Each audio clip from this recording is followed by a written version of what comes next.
Tune in to the Entrepreneur Life Show with your host, Rose of McDonald Bookkeeping Services and Shamara Walker of SWHR Consulting. We bring real issues and resources to business owners and entrepreneurs, local and celebrity guests sharing their journey into entrepreneurship. Sit back, relax, and enjoy the show.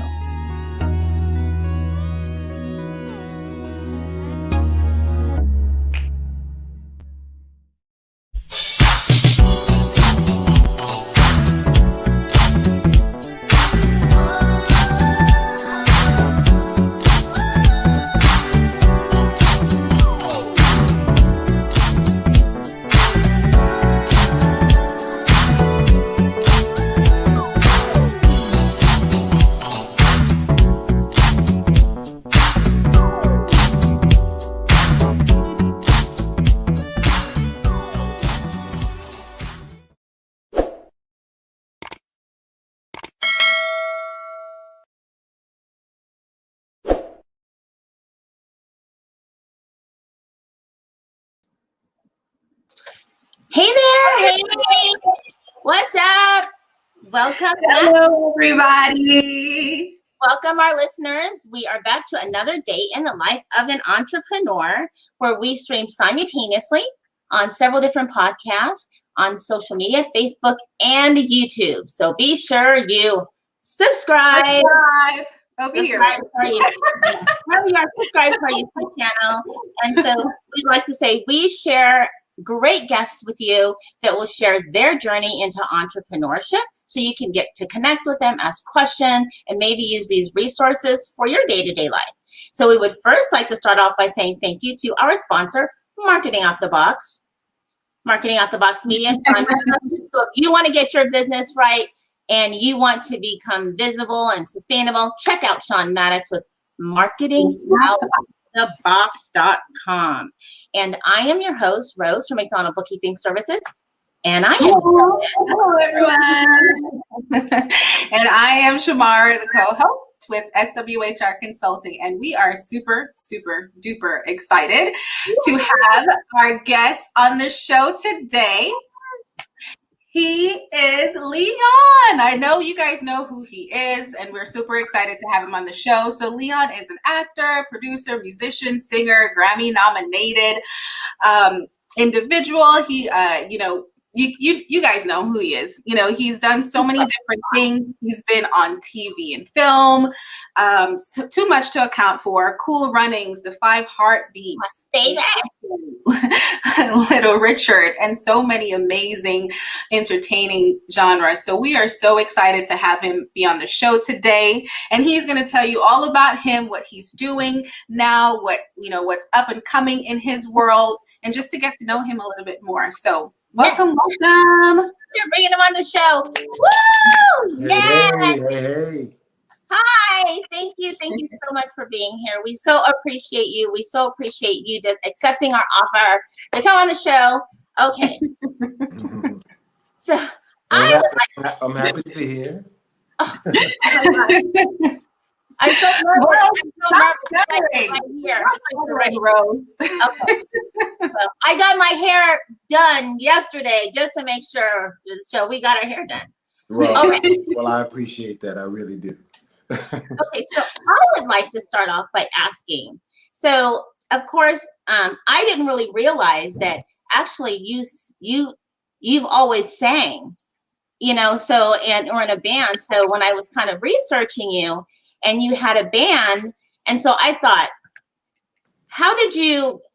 I want to get into the acting, but how did the music start? Because of singing, because you have played some great characters after some great icons. Mm-hmm. So was that something you'd always wanted to do? It's something that kind of gravitated to me when I was very young. I snuck into an Elvis Presley movie, and I was like, wow, this dude, man, he gets to sing, he gets to dance, he gets to kiss the pretty ladies. That's the kind of job I want to do.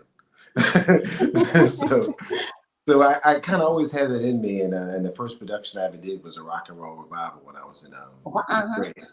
And so I guess it just kind of followed me around as far as singing is concerned. When I became started to become a well-known actor, I would start hosting a lot of music festivals, and definitely the biggest reggae festivals, like Reggae Sunsplash and Reggae Yeah. Sting in Japan and every place. And so, I would know a lot of artists, and backstage we'd be singing a cappella, and and whatever. And they would encourage me. They would be like, you should sing. You should. And you don't have to. You don't need to. But you're good enough, and you want to. You should do it. So I wound up joining this band called the Young Lions in New York, which is a bunch of musicians that got together that played like bands like Sting and UB40 and Oh, wow. Yeah.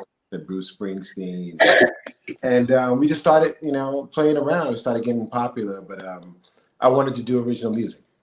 And they were doing, covers. And I was like, I want to do my own thing. So,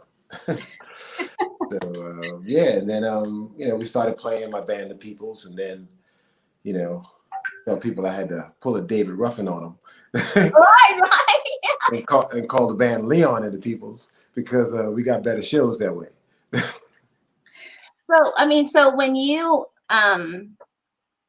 first, I'd say, got the part, or as like just in, the 5 Heartbeats and Temptation, I mean, all these singing parts, were you excited about that because that was really one of your passions, singing? Did you feel that you had to, was it difficult because you're really playing the character of some amazing icons? I would have wasn't really nervous. Like, could you, even though you could sing, those are major people. Those are major characters. It's different when you're in it. You have to realize, for one, this is what I trained to do. So, I'm well prepared and equipped to take on these roles, because this is it's like a runner who trains to be in the Olympics, and when he gets, when that gun goes off, it's like, this is what it's all about. So, this is what you train for. This is what you prepare for. Right. So this is where I'm supposed to be, as far as I'm concerned. So, for me, it becomes more of a challenge of, especially if you play someone who actually walked and talked on this earth, you owe it to the people that know him, to his family, to do him right, to at least capture his essence of who that person was. And so for me, that's where I would feel the pressure. I feel that pressure of, portraying a role and bringing this person to life in a way that, didn't dishonor them. So could you tell us a little bit about your career in terms of acting? Like, how did you actually get started?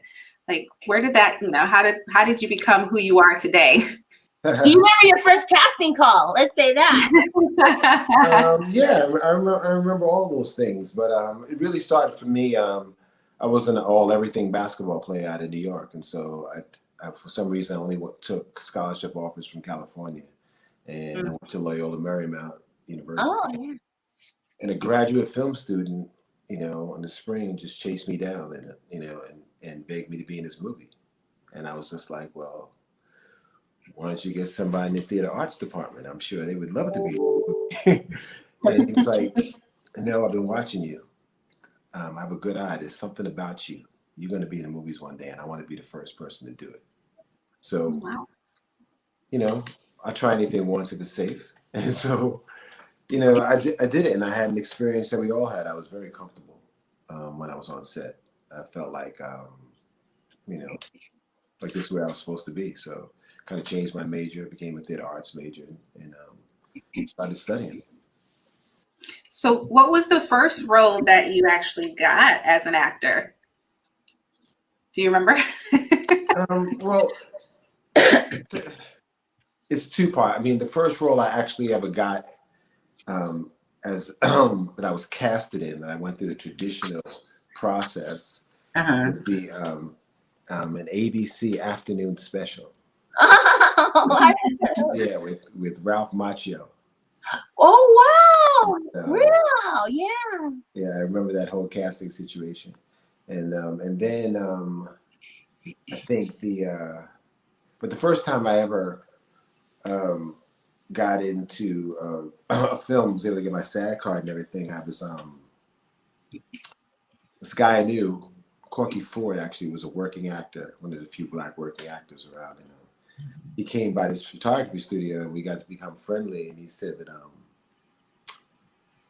he wanted me to he wanted to meet his agent one day, whatever, and so. But anyway, he was doing this musical, this high school basketball musical for PBS, and he came to me and said they cast this actor that to play basketball, and he can't play a lick of basketball.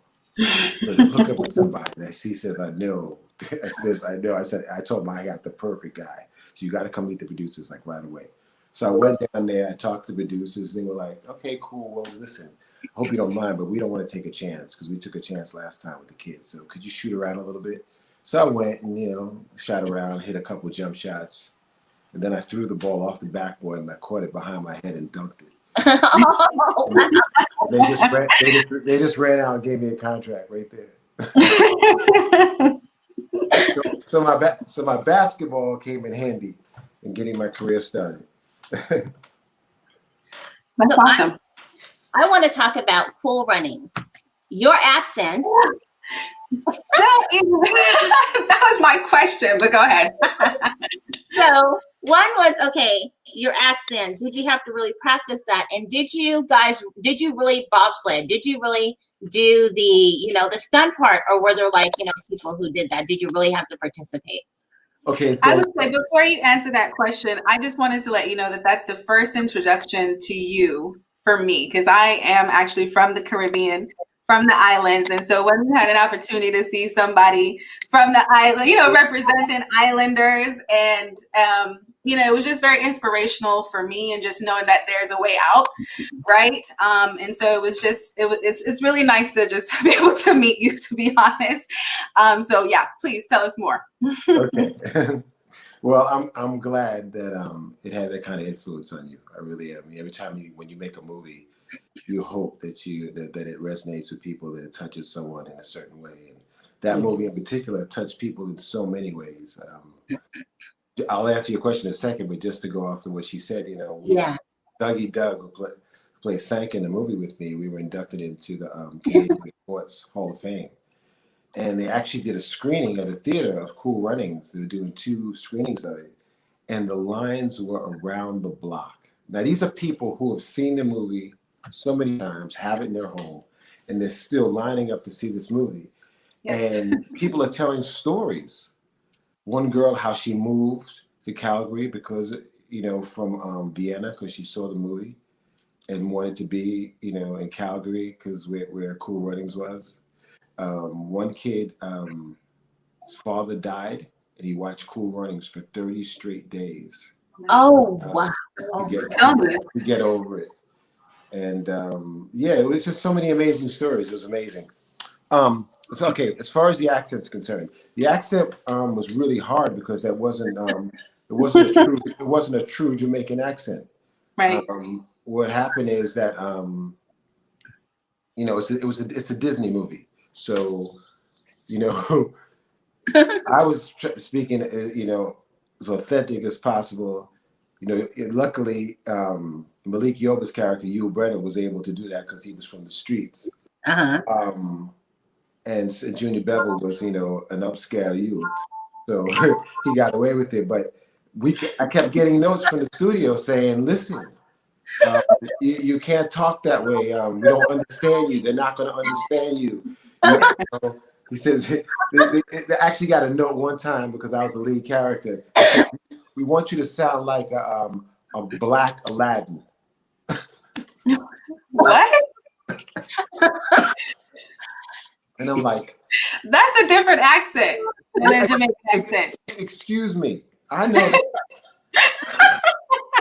But Aladdin was a big hit for them. So they're like, okay, how can we weave this into this Jamaican accent? So right. So, how disrespectful. They won't even talk like that. And when they're supposed to talk like this, they have the 2 different accents now. Yes, okay. Exactly. So that's the whole thing, and they're like, we're not going to have subtitles. I'm telling you. So I'm like, okay. That's pretty anyway, there was a dialect coach on set all the time to make sure that we were speaking in a way in which, Americans and others would understand us. Would understand. Completely understand. Yeah. So I wanted to talk about the music for Leon and the Peoples. And so I noticed that you do quite a bit of festivals and stuff, and maybe a lot of people are like, I didn't know that. And so is it something that has just really been your passion more than anything, you think? And you know, acting just came to you, but singing is your thing? You know, I mean, I think I love them equally. You know, I mean, I love to do them all together simultaneously, actually. But yeah, I mean, you know, it's just different. You know, when I'm acting, which I love to do, I am breathing life into a character that a writer wrote Right. and telling a story. I'm a storyteller. And so, but when I'm singing with my band, well, then I'm singing songs that I want to sing. These are my songs. That's what I want to present. So it's different, you know. It's just an all around thing. You know, I'm playing a character and I'm also myself when I'm on stage. Depending on what I mean, I enjoy them both actually. So I don't know. I'm assuming this may or may not have happened, but I've heard this before. Is you can play a role, and people like us, I call us civilians because we're not actors. They might take the role that if you were just acting, like you really did, you know, and Waiting to Exhale. You're not weren't the nicest guy. So do you find that people on the street sometimes they'll think, look, it was just a character, and give you a hard time? Oh yeah, I mean, there's people that you know they think the characters that I play are real people. Yeah. And yeah, and sometimes mad at me or have an opinion about me. And you know, to be honest with you, I'm flattered by it. You know, I mean, because you know, if they think so much of my performance that they think that I'm real, you know, I'm like, okay, you know, I'm sorry, I didn't really do that to her. Like a character. My real name is Leon, not Russell. Thank you. So I'd like to know if you have any particular movie that you say was closest to your heart that was resembles more like you that you played a character. Hmm. No, not really. I mean, maybe this movie called The Price of Kissing. Oh, you know what? Yeah, I didn't know about that until I started researching you. So I had to go and look at it. Yeah. Yeah. I mean, you know, playing a bouncer in the club who really wants to be a reggae singer, and you know, and having unconventional relationships, and yeah, that's me. It seems like you resonate with the Caribbean culture quite a lot. Well, I lived in Jamaica about 3 to 4 months out of the year for like 10 years straight. Really?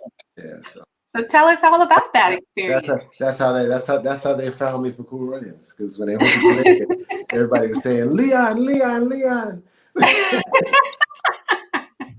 You know, it would be great to have another one come back, Cool Runnings, to see where they're at, and maybe they're like have kids or something, or they're going to pick up kids from the island. You know, that would be really. I mean, has that been ever a thought? Maybe, like, you know. Yeah, you know, listen, there should have been a Cool Runnings 2 and 3 already, because every Olympics we should add another Cool Runnings. So Yeah, I agree. I agree. you have to realize the catalyst of that movie was Dawn Steele, the great female executive, and she passed away. And so you know, she had a great deal of ownership of the movie, and so they never really, you know, followed up and did, you know, another, like, look at Mighty Ducks. Mighty Ducks is like Mighty Ducks 5. Yes. Not as Mighty Ducks the series, you know. Right. Yeah. So, you know, yeah. But you also know that, you know, we don't even need to go there for any other kind of reasons for that. So with your music, so where does your inspiration come from? Like when you're with your band, and are you writing it all yourself? And like, Love is a Beautiful. Yeah, me and my writing. Yeah, like Love is a Beautiful Thing. Like, is that something that you know, wrote yourself, or, you know, because typically a lot of people have ghostwriters too. So no, there's no ghostwriters here. And Love is a Beautiful Thing. Yeah, that's, you know, that's the type of music that I write, you know. So that's probably right in my sphere of the type of music that I write. But I write all type of things, all type of music depending on what I'm feeling, and depends on the theme of the record. I mean, this last record was "Love Is a Beautiful Thing," so all the songs on there were some aspects of love, whether good or bad, or so it just depends. So it's all a story at the end of the day. Do you feel like your fans that, really know you as an actor really embrace you as a singer as well? Do they, or do they feel like, hey, you should just focus on this one thing or the other? No, I mean, I think that my fans of my acting are very welcoming of my singing. I mean, the only time they may not is if it's because they didn't know. Right.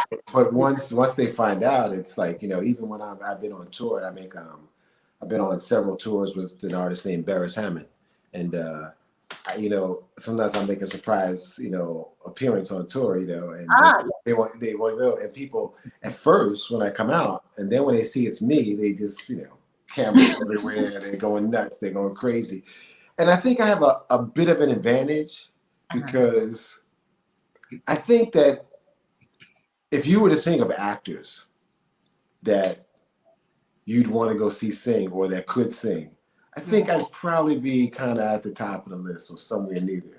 So I think people are kind of welcoming that. Like they want to see me sing because of my performance in movies. Yeah. So. Because you're multi-talented.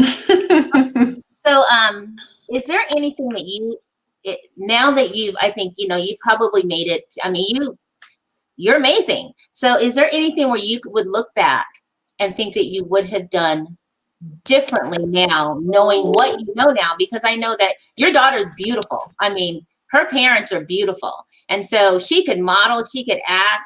I mean, she obviously gets her talents from her mom and her dad. So is there anything that now you look and say, now if I were her then, what I would do differently, getting into the industry, or tell anybody in general? Well, of course. I mean, I think, there's that expression, hindsight is a bitch. So, you always can look back and think about decisions that were made at the time, and they were made for good reasons at the time. But those, those reasons no longer exist. So sometimes the decisions you made, you might make all over again, but you wish that the circumstances were different. Right. And, and also the industry is so much different now than when I first started. So, yeah, of course there'd be things I do differently. I mean, because, I often said, I was just talking to a friend of mine, another actor, and I was just saying, man, I'd love to start over again. Oh, man, it's like, I'd have a field day. Because there's so many more opportunities. Do you feel that you've ever been typecast? Because I hear that can happen, that you really have to be particular of your roles, that people don't get you stuck in one genre. Right. Yeah, I think that if you look at my resume, I have a pretty wide variety of roles. Right. The thing is that I can change a lot of different things on me. My face is kind of a hard one. so you have to think that people have to imagine you, unless you're making your own movie or own TV show. Yeah. People have to imagine you being that person, and so if you have to have some way of showing them, either through your past work or an audition or anything else that you might do. But at the end of the day, if someone deems me to look a certain way, it's going to be hard for them not to see me look that way, and so you just have to show them. But I think, I've been a lot of different things. I've been villainous, and I've been lover boy. I've been, a whole bunch of different things, and I'm going to be a whole bunch of different things even more, so. Is there a character you'd like to play that you haven't played yet? Sure, lots of them. Lots of them, So, with you just doing so many different things, acting, you're a singer, that obviously is also part of like your entrepreneurship journey, right?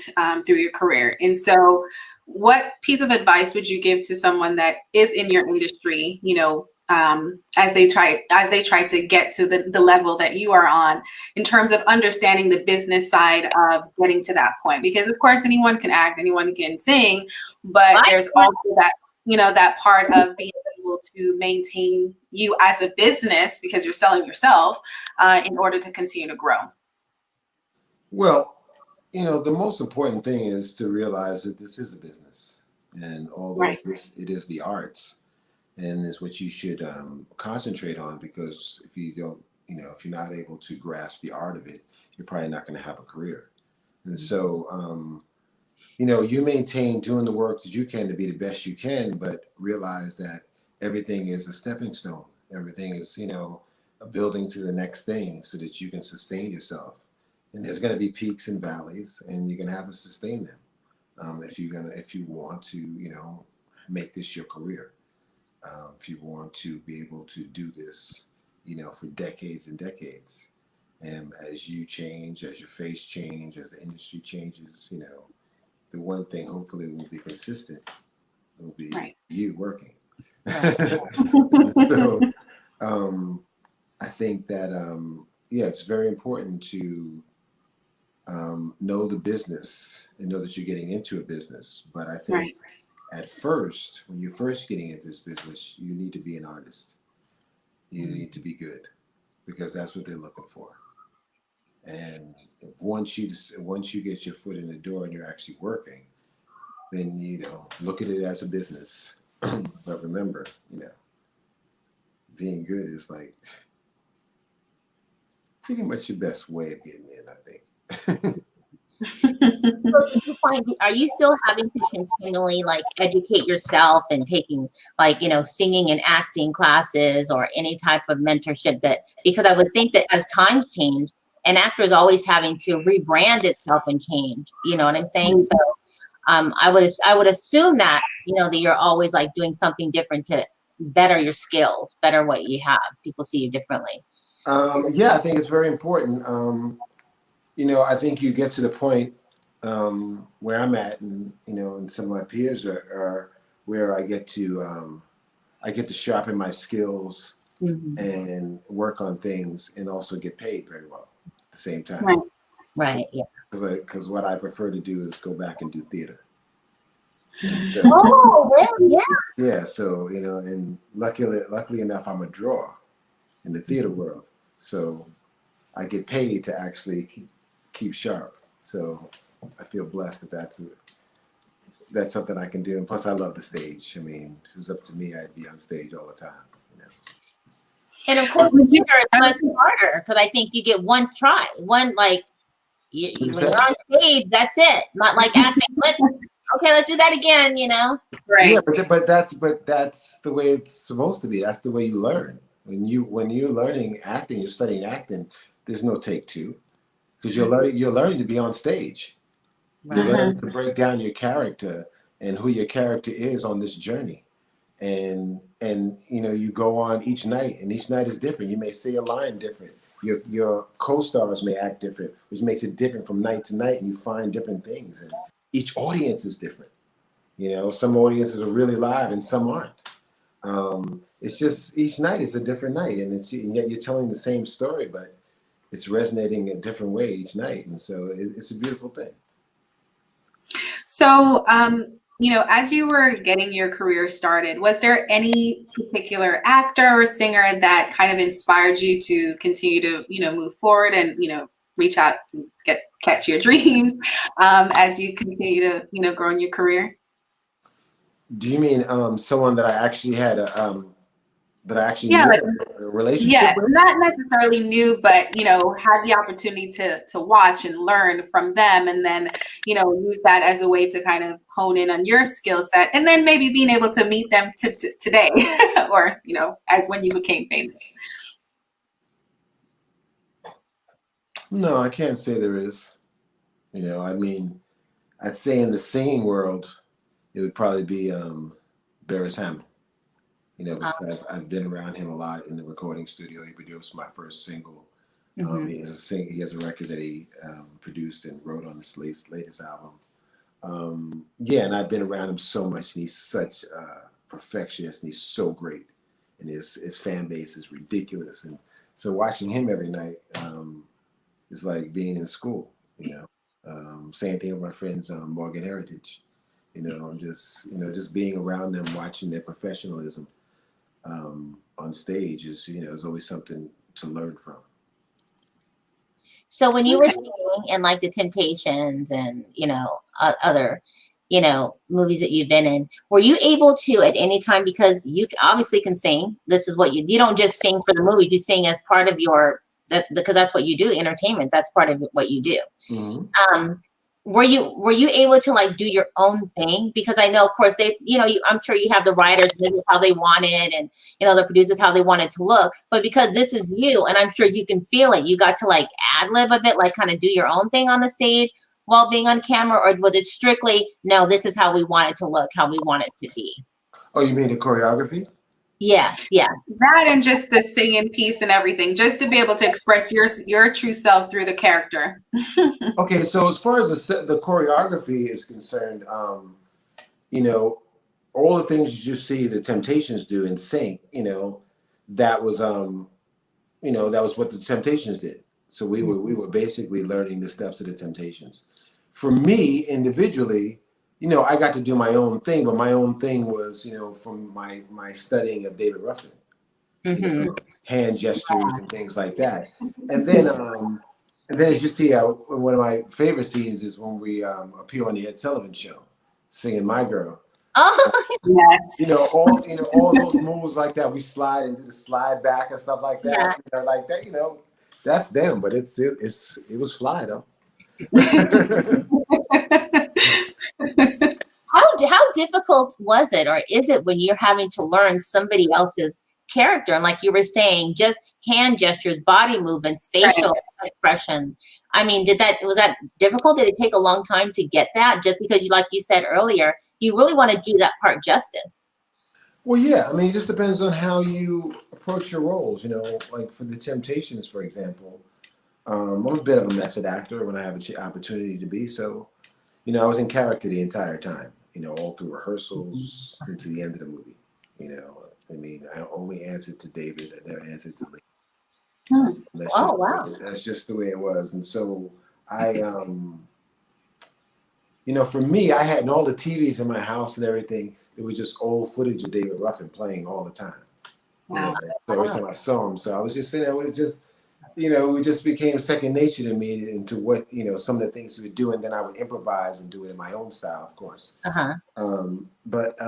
Yeah, that's it. You know, I think that if you, in acting and you're telling a story, if you can convince the audience that you are that person from the very first time they see you, you can take them anywhere. You know, they go with you anywhere once they believe you're that character. And so that's what I really concentrate when I do my work, is that the first time you see me, you have no doubt who I am. You know, same thing happens when I was preparing for Cool Runnings. When I was preparing for Cool Runnings, I had pictures of, you know, all these sprinters and all around my house and stuff like that, because I wanted to make sure that my body looked like their body, that you didn't doubt when you saw me that I was an Olympic sprinter. Right. You know, and the thing is now, I think it's harder than it used to be. You know, if you look at old movies, you'll look at, you know, some of our great stars, you know, would play different roles, play athletic roles like that. And you can clearly see they didn't have an athletic body. Right. You know, but now with the internet and social media and stuff, everyone, including your grandmother, knows what a basketball player looks like. Right. You know what I'm saying? You know what I'm saying? It's like you just can't get out there anymore and just like do something. You know, it's like you gotta really be that person, or have that, or at least have that skill, because people know what it looks like, you know? I mean, so yeah, you got to put the work in. So how hard is it to break character? Because I've heard, you know, like stories where actors become those characters and then have psychological problems after, or, you know, like have mental issues after the fact. Particularly the actor that did Batman, Joker in the Batman movie. So, you know, like how do you break from that? Well, because it's true, doesn't it it. Okay, all I have to say to those actors is,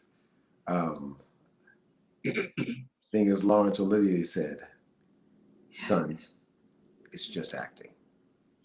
Okay, don't get it twisted. You don't need to affect the rest of your life and your loved ones because you're playing a role. Yeah. Okay. Right. So that's one thing. I think that sometimes when you're playing a role, I mean, depends on what the role is and how far the role is from you and how much you had to delve into it. But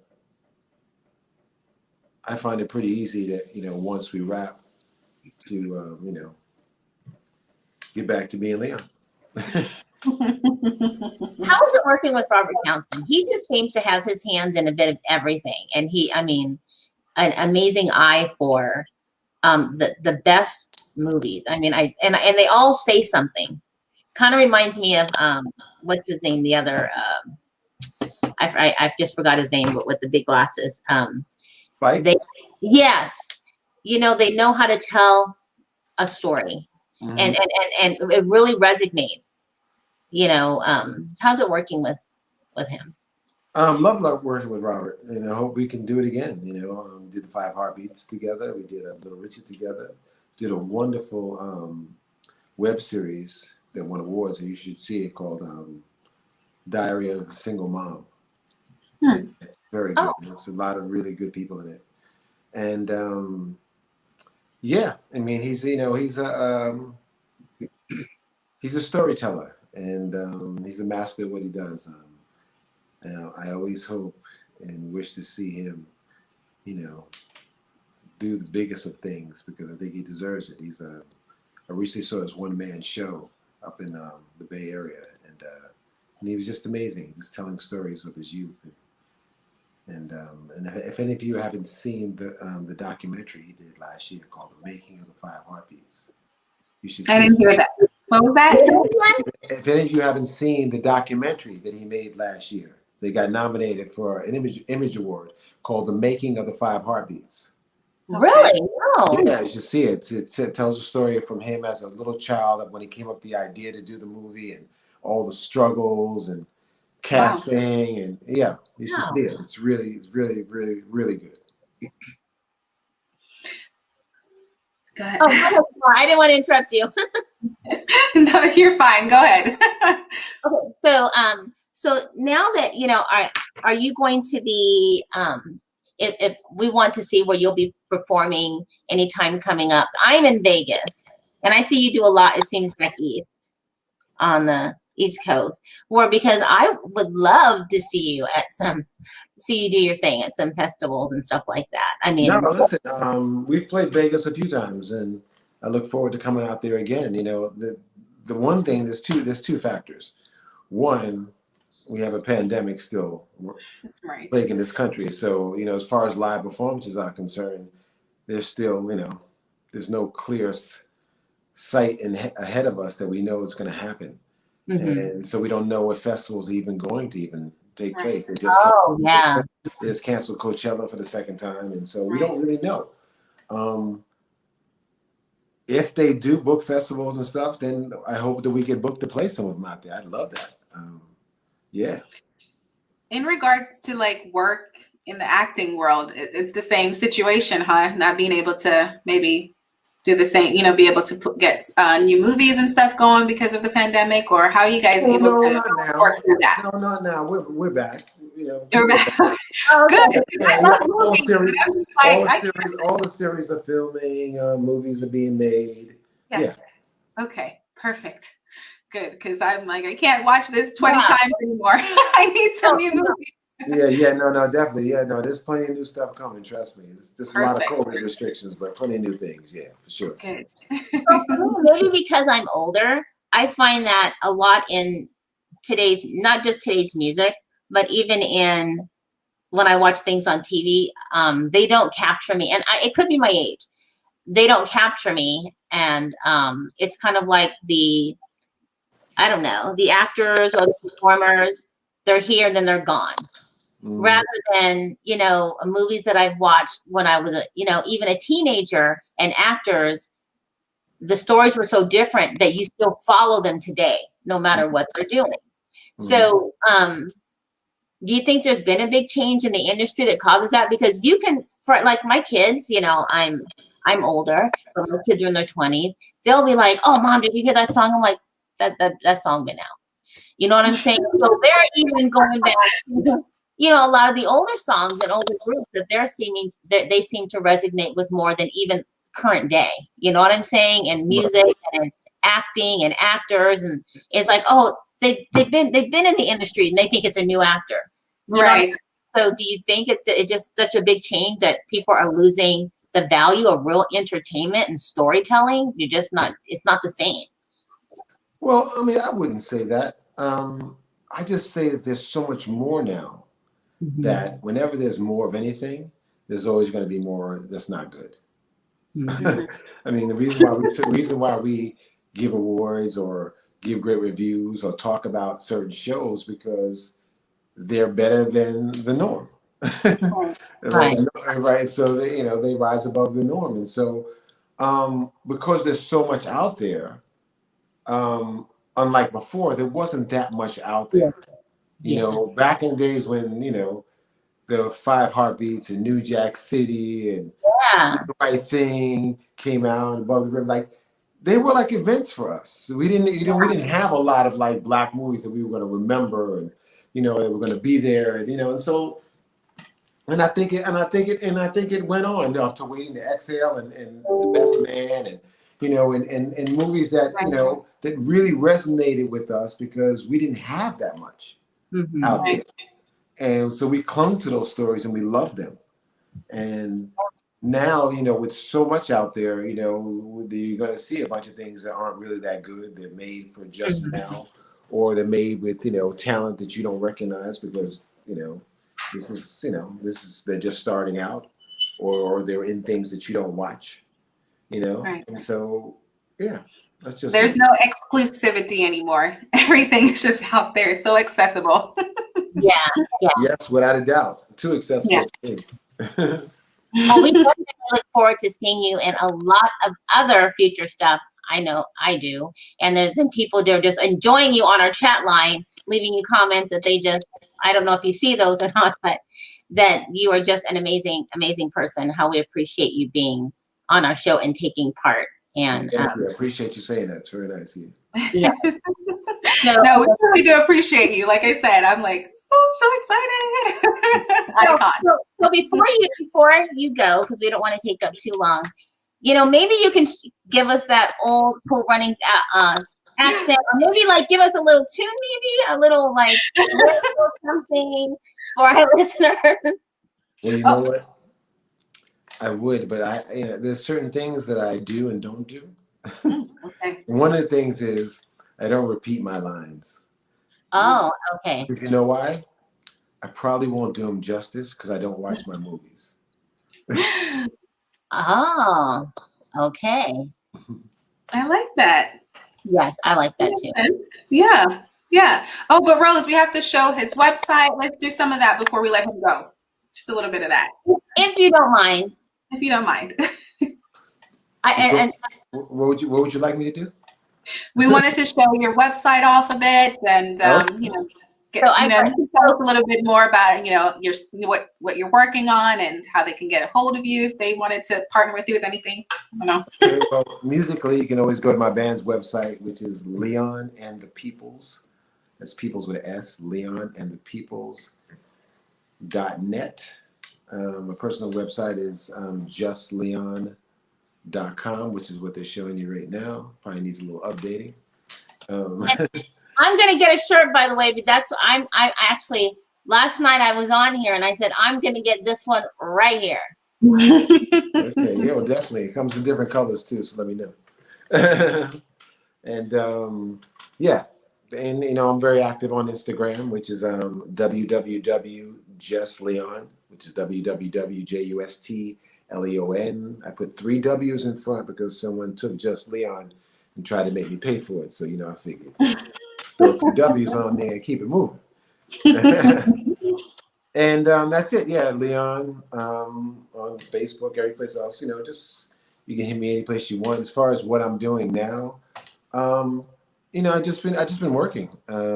Did a movie that wound up being the #1 movie for Hallmark, a Christmas movie over the Christmas holiday, called "A Time to Come Home for Christmas." Executive produced by Blake Shelton. I just wrapped last week my work on a TV series season 2 of City on a Hill, which is on Showtime, which premieres March 28th. And yeah, and deciding what I'm going to do next. Well, thank you so much, sir, Mr. Lee, and I like just Leon. Again, for giving us the opportunity. And we are going to obviously see you again on the wide screen, small screen, because you're amazing. As always, not because you're here, because I just think you are. I know you are, and our guests are going to love. Amazing actor. Thank you. I appreciate it. Thank you so much. We'll let you go enjoy the rest of your day.